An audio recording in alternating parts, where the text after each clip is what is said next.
যে ধৈর্য ধরে সফলতা তার দোরগোড়ায় এসে দাঁড়ায়। আসসালামু আলাইকুম ভিউয়ার। জীবনে চলার পথে আমাদের সবাইকেই পড়ে যেতে হয়, ভেঙে পড়তে হয়, কিন্তু কিছু মানুষ থেমে থাকে না। তারা উঠে দাঁড়ায়, সাহসের সাথে লড়াই করে এবং ধৈর্য ধরে সামনের দিকে এগিয়ে যায়। তারাই হয়ে ওঠে একদিন অন্যদের অনুপ্রেরণা।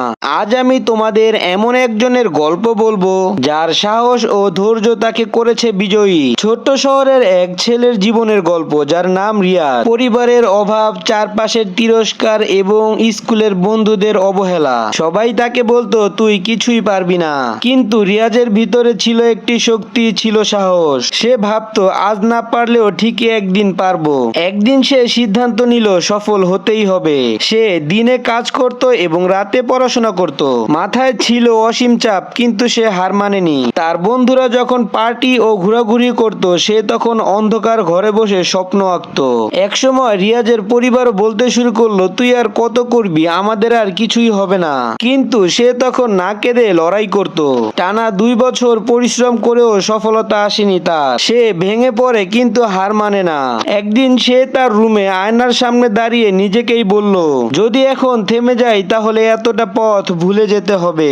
যদি আরেকটু পরিশ্রম করি তাহলে হয়তো সফলতা আমার এক কদম দূরে। অবশেষে সেই কাঙ্ক্ষিত ধৈর্যের ফলাফল এলো। রিয়াজ একটি বড় কোম্পানিতে চাকরি পেল।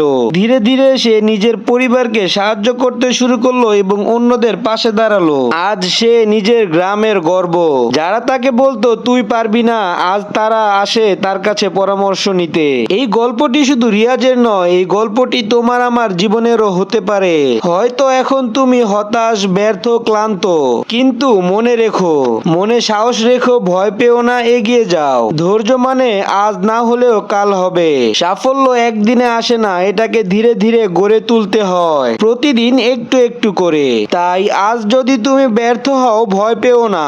নিজেকে বলো আমি পারবো, কারণ আমি থামছি না। এমন জীবনের গল্প হয়তো আমাদের অনেকেরই রয়েছে। আবার আমরা অনেকেই হতাশা, ব্যর্থতায় ভুগছি। নিজেকে নিয়ে নিজেই ভাবছি হয়তো আমাকে দিয়ে কিছুই হবে না। সব ব্যর্থতাকে ঝেড়ে ফেলে দিয়ে নতুন উদ্যমে আজ থেকে আবার শুরু করি। তাহলে আমরাও সফলতার শীর্ষে পৌঁছাতে পারবো রিয়াজের মতো। আমাদের ভিডিওটি যদি আপনার ভালো লেগে থাকে, আপনার গুরুত্বপূর্ণ মতামত জানিয়ে যাবেন। ভিডিওটি শেয়ার করে আপনাদের বন্ধুদেরকে দেখার সুযোগ করে দিবেন। পরবর্তী ভিডিও পেতে আমাদের পেজটিকে ফলো দিয়ে এবং ইউটিউব চ্যানেলটি সাবস্ক্রাইব করে আমাদের সাথেই থাকুন। সম্পূর্ণ ভিডিওতে আমাদের সাথে থাকার জন্য অনেক অনেক ধন্যবাদ।